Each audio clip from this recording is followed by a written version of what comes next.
Sameena, Professor Swashpawan Singh, and Rohit. See, first of all, I must congratulate you for bringing out this volume. The reason being, first, that youth is a driver of change. I think that needed to be focused upon.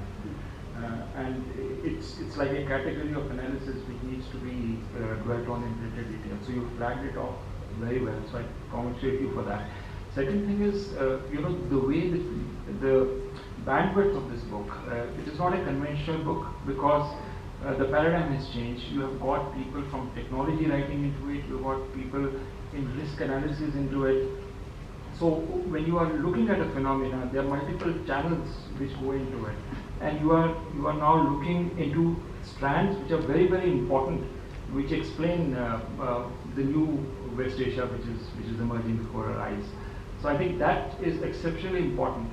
And in the future as well, I hope Middle East Institute, and I congratulate Kumar for that, for broadening it out, that whenever you have a study to be done, don't just bank on the academics or the diplomats or the bodies, but there are especially bankers. I find them fascinating completely, traders, because they have a feel for the ground, and that gives a sense of realism to what you say.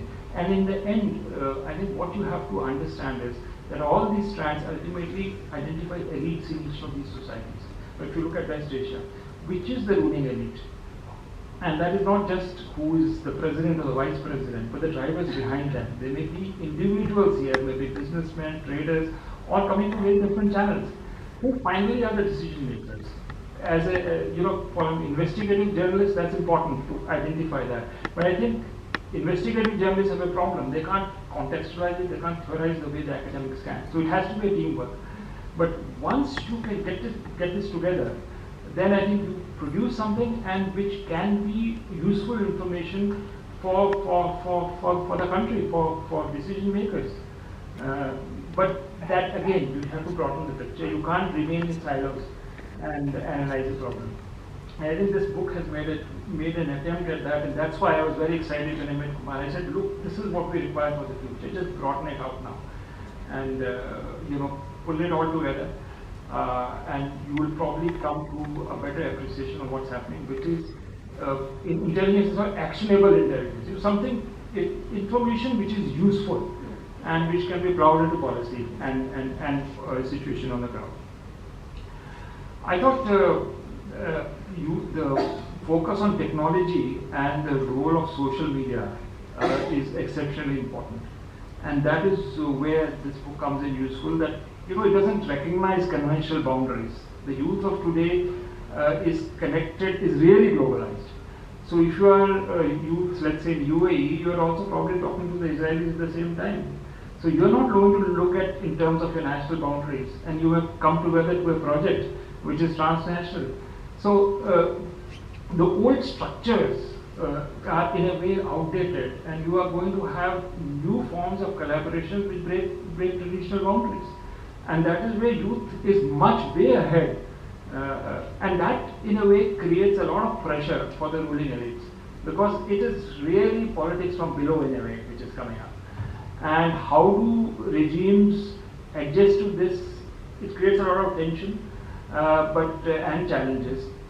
But I think having lived in the Gulf for a long time, there is also adaptability in the leadership, especially having undergone the experience of Arab Spring. They have learned their lessons as well. So it will be interesting how this tension is reconciled in the future.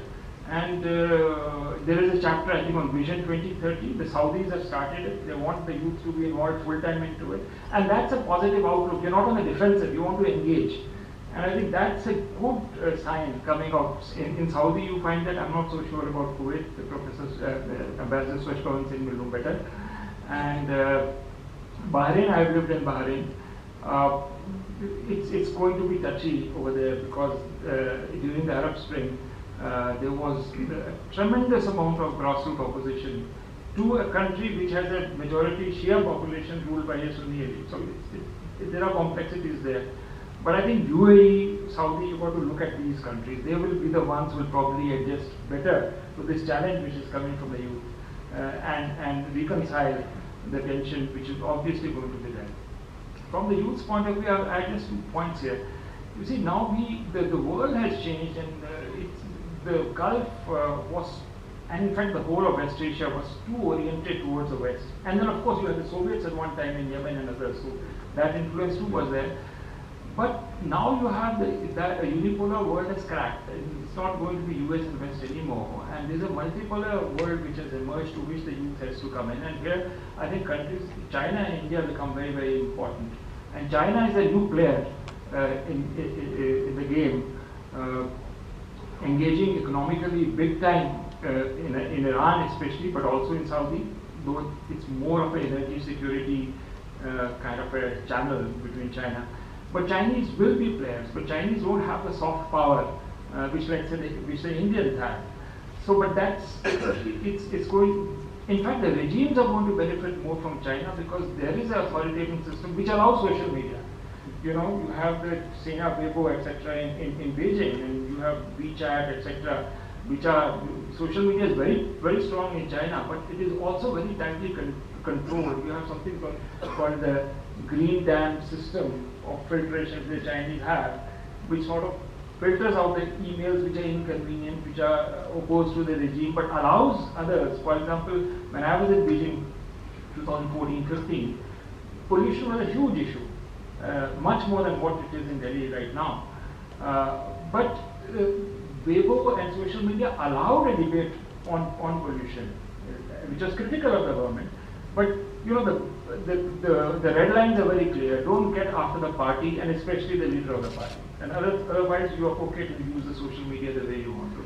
So probably the elites in West Asia and with a deeper engagement with China may have learned a lesson or two from there, which may not be necessarily pleasing to the youth over there. I was wondering how coming of Israel, you know, after the Abraham Accords, is going to impact the youth in West Asia. There will be opportunities for startups, etc. Israel is very good at that. And this will give opportunities to enterprising youth, which you mentioned in the book. It has a special talent in being entrepreneurial, feeding into a tradition which goes way back. So the youth of Israel and the Gulf get together into projects. Then I come back to the old question: what happens to Palestine, for example? In the new paradigm, in the digital age, our mindset's now going to change completely towards it.